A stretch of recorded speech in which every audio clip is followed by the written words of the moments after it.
Willkommen bei deinem Lieblingspodcast Klappstuhl Klapp. Mein Name ist Eva Klein und ich führe dich durch die Psychologik des Lebens. Kein langes Gerede auf der Couch, sondern klare, nachhaltige und schnelle Antworten auf die Fragen des Lebens. Ich wünsche dir viel Spaß und faszinierende Erkenntnisse bei der heutigen Folge.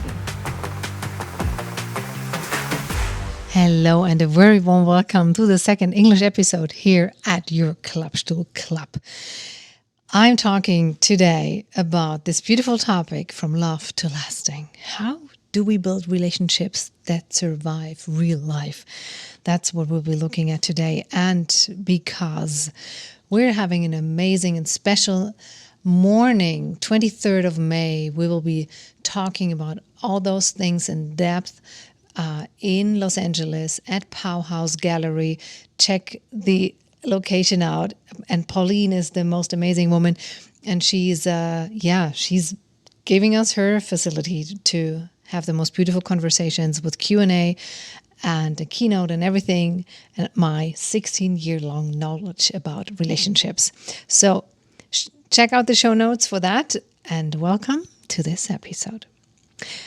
Love is easy, actually.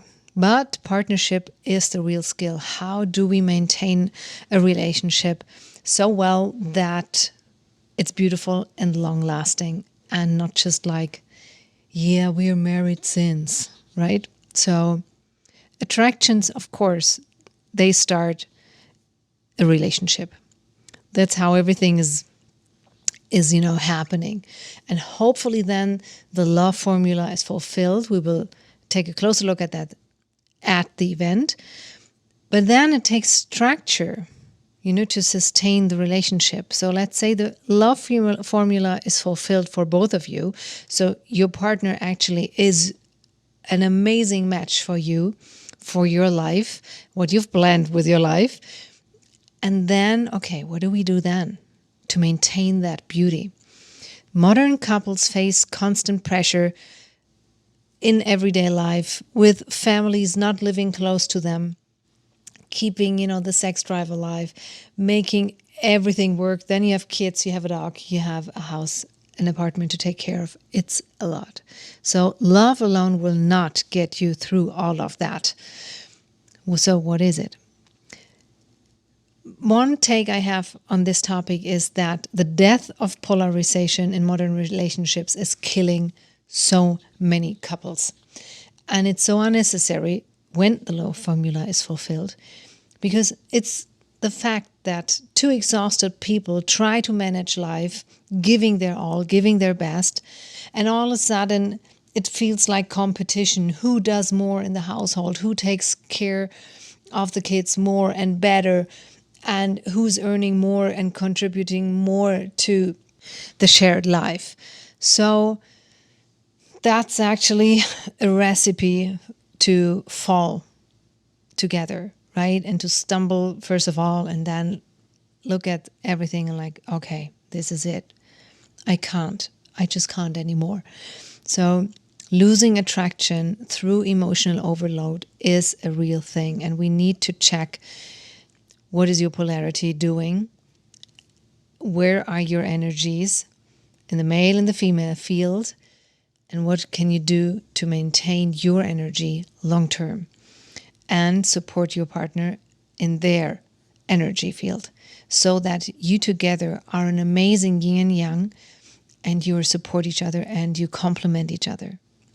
And the complementing thing is what makes a great team, not the competition.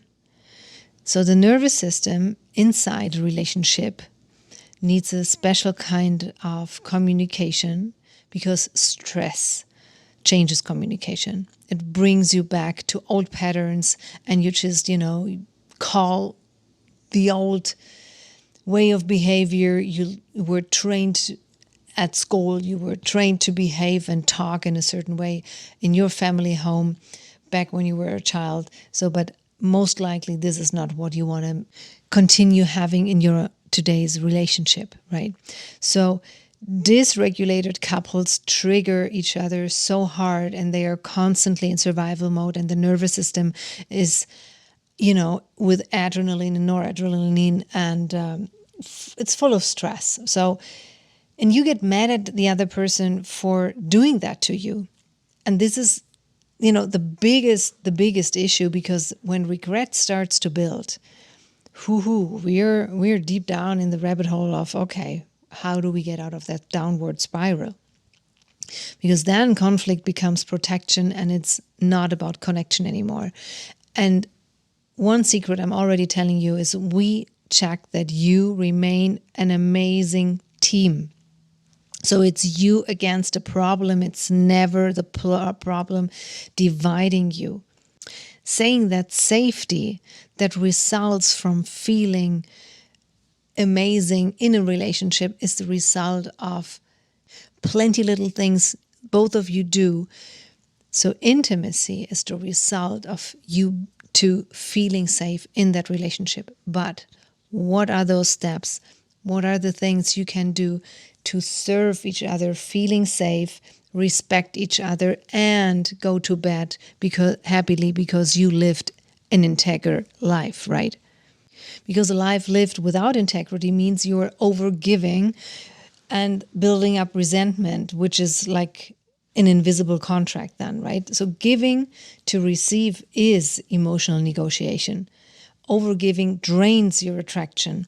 And the hidden expectation underneath, is just like, okay, I have a little red book and I'm writing down what you do, what I do. And I'm building up resentment because I'm always checking, are we still equal with giving?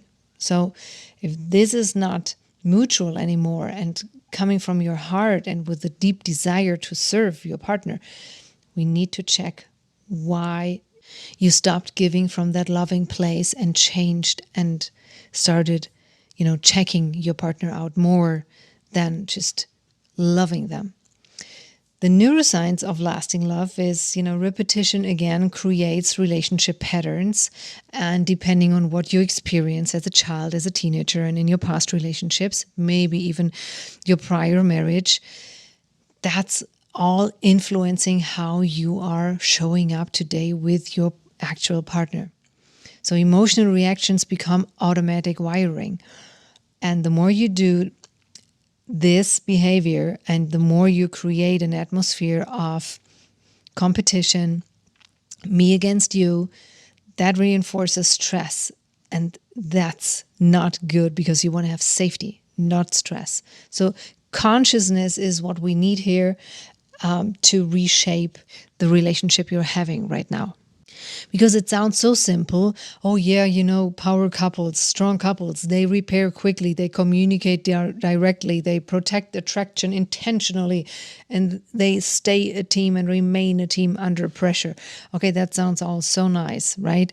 So, but how do you actually do it? And what does it mean to serve a partner without giving yourself up, right? Because most of us experience love either from the perspective of, okay, I have to do so much in order to gain so little, or it's like, okay, I'm doing nothing for you because you take care of yourself, I take care of myself.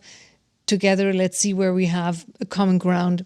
But furthermore, we don't mingle more, right? So, but this is not how you get far in life and not long. So that means this relationship is built on quicksand. So in the morning of the 23rd of May, we check at Pauhaus here in LA what's really going on in your relationship and how can you make sure that you stay together and how do you go from love to lasting. I can't wait to see you. Check out the show notes for more information and detail. Reach out if you have further questions, and otherwise stay tuned on this portal. There will be coming an English podcast very soon. More on this one and in the newsletter. You find all the information in the show notes. Can't wait to see you, meet you, and support you as a couple. So much love. See you soon. Your Ava.